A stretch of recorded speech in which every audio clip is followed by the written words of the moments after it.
The battle to return Kilmar Abrego Garcia to the United States rages on. Maryland Senator Chris Van Hollen flew to El Salvador to check on his well-being, but the country denied him access. El Salvador said Van Hollen needed to make earlier arrangements to visit CECOT, the prison where Abrego Garcia is being held. If the American embassy got involved, however, then El Salvador says they might be able to accede to Van Hollen's request for a visit to Garcia. Here is the senator discussing the matter yesterday. The Supreme Court, 9-0, has told the Trump administration they must facilitate his return home. They've refused to do it.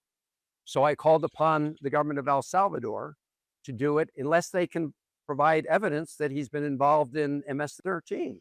They said they had no evidence. So this is not about MS-13. Meanwhile, the Trump administration is providing more info about Garcia's background. Assistant DHS Secretary Tricia McLaughlin tweeted, 1, when Garcia was arrested, he was found with rolls of cash and drugs. 2, he was arrested with 2 other members of MS-13. 3, 2 judges found that he was, in fact, a member of MS-13. That finding has not been disturbed. When arrested, he was wearing what is effectively MS-13's uniform. In a separate deportation case, Judge Andrew Boasberg has said that probable cause exists to hold members of the Trump administration in criminal contempt. Boasberg says that the Trump administration violated his order to stop deportation flights under the Alien Enemies Act. So this continues to be a member of a topic of serious debate. It certainly does. A lot to say here. So, I mean, we could start with Boasberg or with Mr. Abrego Garcia. I think that Van Hollen's trip there is obviously intended to keep the spotlight on the issue. He thinks it will continue to ratchet up pressure on the Trump administration.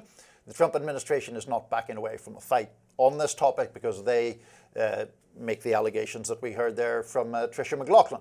The point that I would argue is this is not about whether Abrego Garcia is an admirable human being at all. It is about the fact that there was a court order, which you and I have discussed somewhat extensively, prohibiting the administration from deporting him to El Salvador, and the administration deported him to El Salvador. That is the central point. There then becomes an argument about how you get him back, whether you get him back, the administration showing no inclination, I would say, to try to get him back, and thereby acting in open defiance of the courts.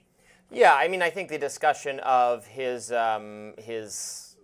character or his history has to do with, I would say, the media initially very much leaning into, oh, this completely innocent father, wonderful person, grabbed off the street, kind of thing happens to him. So the circumstances of why he was initially on law enforcement's radar is I think, in fact, relevant. I'm also now seeing, a lot of conversation between, it's going to get into this gray area of, facilitate, what was the term? It was facilitate rather than versus effectuate the return of him, where it's going to be like, well, are they trying? They're doing their darndest to facilitate him, but he's at a foreign prison, and so is that actually open defiance, or did the Supreme Court, in its order, leave enough wiggle room or ambiguity to be like, well, they got to make a good faith effort, but he is not. He is in a prison in a foreign country now. I think that point is almost certainly going to end up before the Supreme Court again, because the Supreme Court does acknowledge that his deportation was illegal. That was the second sentence in their ruling.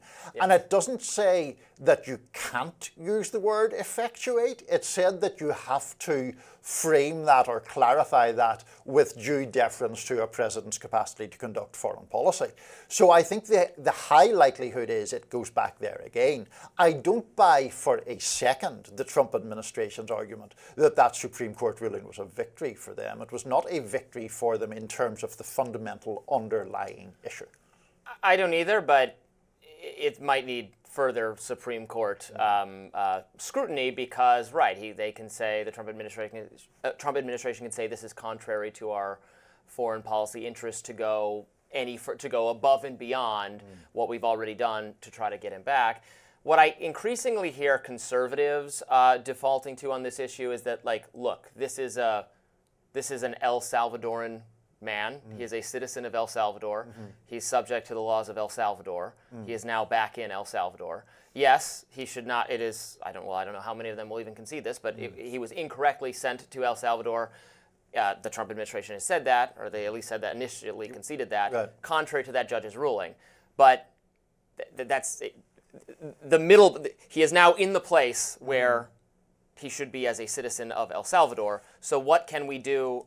Like, the end result is and maybe he shouldn't be in prison, but that's an El Salvador issue. El Salvador is locking up tons and tons and tons of people. I'm sure many of them should not be locked up, but they're subject to the jurisdiction of that government. He is subject to the jurisdiction of that government.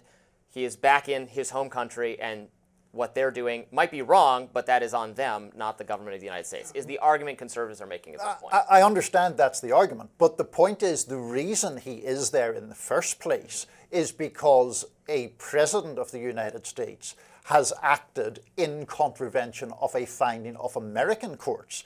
So the question then becomes, is a president and a presidential administration subject to law? Will they respect the courts? And this is where it links to the Boasberg thing. Now, the Boasberg thing is in relation to the use of the Alien Enemies Act, the invocation of that, and then these flights that took off. But the core point is that Boasberg issued a restraining order while those flights were in the air, and they were not turned around. They landed despite him ordering that should not happen, that they should stay, they should be returned for at least 14 days to litigate the underlying issue. So now you have two instances, Abrego Garcia specifically, and these flights where the administration has acted, I would argue, in flagrant disregard for the American judicial system. Obviously, it is not a tenable loophole if the Trump administration is actually going to take the position that, well, once we put people on a plane and they're not in U.S. airspace or they're not on U.S. soil, then if they're not within the physical confines of the country, then the law doesn't apply anymore because they're not within the country to which laws apply. That is not something we would accept, particularly in a case, and I was reading a long discussion between Ross Douthat of the New York Times and a former Bush attorney about this. I think the real test case would be if they tried to insist this if it happened to an actual American citizen. I would think the revolt would be greater. It would be hopefully pretty close. You can't, if they came and ICE came and arrested, they took you and I, even though, well, I don't know what your immigration said. Just me. Let's say they took me. I'm born here. I'm born in America. Just native born. We don't want to confuse it with foreigners being involved. Analogy cleaner. Yes.